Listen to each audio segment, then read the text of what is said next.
मेरे प्यारे विद्यार्थियों, आइए आज हम चर्चा करते हैं अघोष और घोष के बारे में। ये व्यंजन वर्ण हैं तथा इनसे रिलेटेड अक्सर ही एग्जाम में क्वेश्चन पूछे जाते हैं।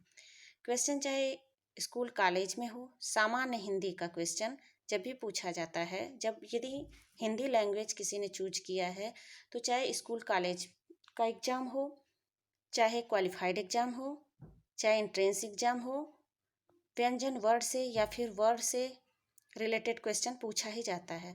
अतः आइए आगे हम देखते हैं कि अघोष व्यंजन क्या होते हैं। अघोष व्यंजन वर्ण वे होते हैं जिनके उच्चारण में स्वर तंत्रियों में कंपन नहीं होता है, जबकि घोष में स्वर तंत्रियों में कंपन होता है। और देखते हैं अघोष व्यंजन वर्ण वे हैं वर्ग के जो कि वर्ग के पहले और दूसरे अक्षर हैं, यानी प्रत्येक वर्ग का पहला और दूसरा अक्षर अघोष होता है। जबकि इसका अंतर देखते हुए चलेंगे तो अच्छी तरह से समझ में आएगा। अघोष और घोष को साथ ही देखते चलेंगे तो अच्छे से समझ में आएगा। देखते हैं कि वर्ग का पहला और दूसरा अक्षर अघोष हो रहा है, जबकि बाकी बचा हुआ यानी तीसरा, चौथा और पांचवा अक्षर घोष हो रहा है। अघोष में स्वर तंत्रियों में कंपन नहीं होता है, जबकि घोष में स्वर तंत्रियों में कंपन होता है। तो अब आप लोग पूछेंगे कि वर्ग क्या होता है, तो वर्ग 5 ही होते हैं। क वर्ग, च वर्ग, ट वर्ग, त वर्ग और प वर्ग। ठीक है। क वर्ग के अंतर्गत उसकी पंक्ति में आने वाले पांचों अक्षर शामिल हैं, जैसे क, ख, ग, घ, अंग।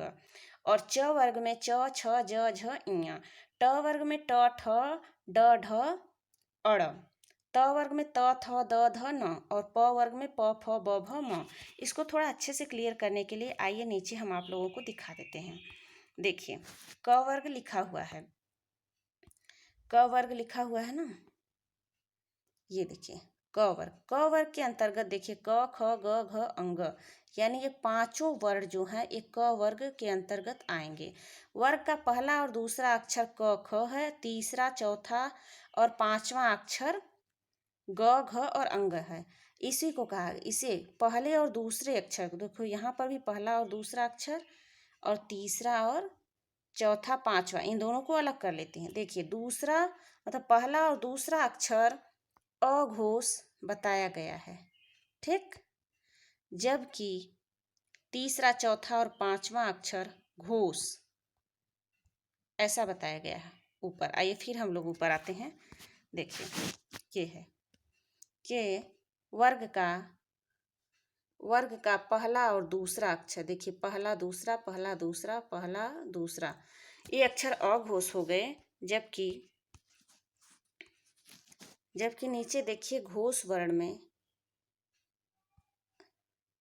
घोष में देखिए वर्ग का तीसरा, चौथा, पांचवा, तीसरा, चौथा, पांचवा के ग, घ, अंग, ज, झ, ञ, ड, ढ, ड़, द से त, थ के बाद द, ध, न और प, फ के बाद ब, भ और म। देखिए आगे यहाँ पर नहीं लिखा हुआ है, ये केवल 3 वर्ग का दिया है।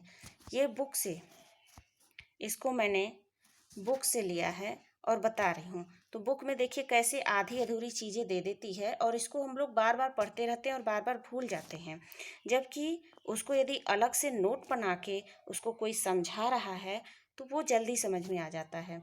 अब आइए नीचे उसको और भी ज़्यादा क्लियरफाई करूँगी। आइए अभी हम लोग देख लेते हैं कि अल्प प्राण और महाप्राण क्या होते हैं। देखिए उसमें भी यानी अघोष और घोष में भी वर्ग में आने वाले वर्ण की बात हो रही थी, और अल्प प्राण और महाप्राण में भी यही पांचों वर्गों के विषय में ही बात होगी। तो क्या कन्फ्यूजन नहीं होगा? कन्फ्यूजन होगा। यदि अच्छे से नहीं समझ के चलेंगे तो कन्फ्यूजन होगा। यदि हम इन चारों को याद भी कर लेते हैं तो भी कन्फ्यूजन होगा, इसलिए इसको अच्छे से समझना जरूरी है। देखिए अल्प प्राण में क्या है, अ से अक्षर शुरू हो रहा है, यानी कि पहला अक्षर को लेंगे। तो इसमें क्या है, इसमें पहला, तीसरा और पांचवा अक्षर, अल्प प्राण में पहला, तीसरा और पांचवा अक्षर, देखिए पहला, तीसरा, पांचवा, पहला, तीसरा, पांचवा है। और महाप्राण में दूसरा और चौथा है। महाप्राण में दूसरा, चौथा, दूसरा, चौथा। इसमें शॉर्टकट में दिया हुआ है, ये केवल 3 वर्ग का दिया हुआ है, जैसे ख, और घ, झ, झ और देखो ठ, इस तरीके से दिया हुआ।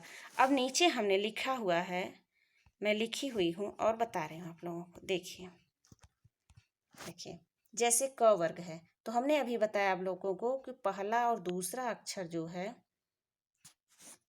पहला और दूसरा अघोष है। पहला और दूसरा अक्षर, देखो पहला दूसरा अक्षर अघोष बताया, तीसरा चौथा और पांचवा घोष बताया। जबकि अल्प प्राण में क्या है, अल्प प्राण में पहला तीसरा और पांचवा अक्षर, पहला तीसरा और पांचवा अक्षर अल्प प्राण है। जबकि दूसरा और चौथा अक्षर, दूसरा और चौथा अक्षर महाप्राण है।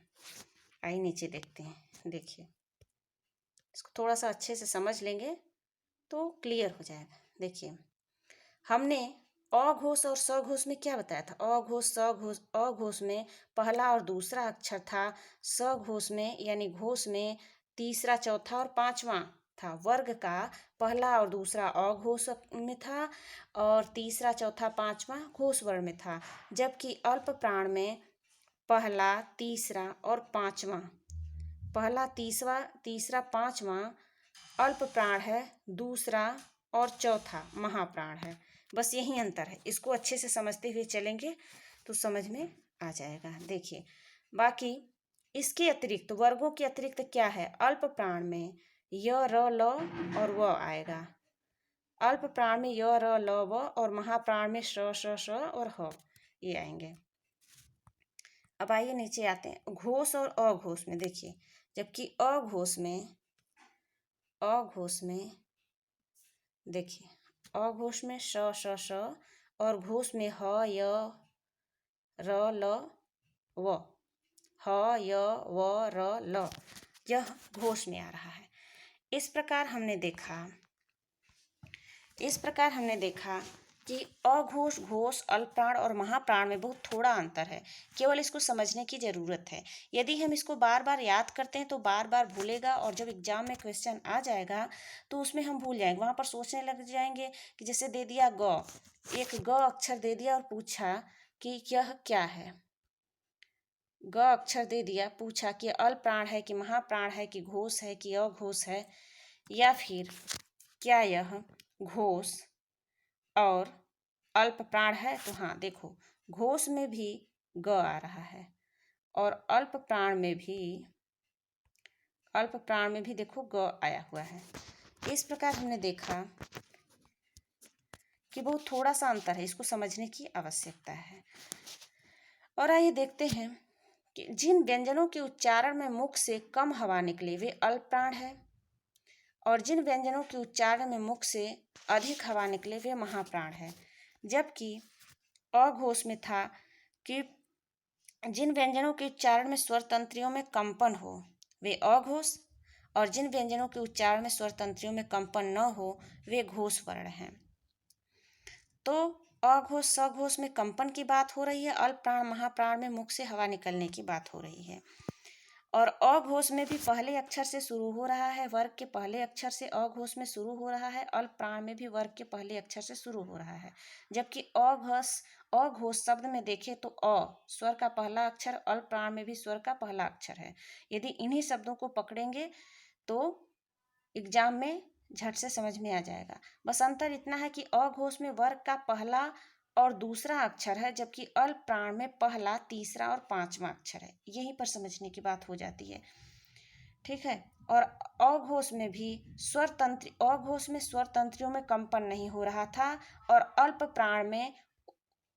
प्राण के व्यंजनों का उच्चारण करते समय मुख से हवा कम निकल रही थी। घोष व्यंजनों के उच्चारण करने में स्वर तंत्रियों में कंपन हो रहा था, और महाप्राण व्यंजनों का उच्चारण करने में स्वर तंत्रियों में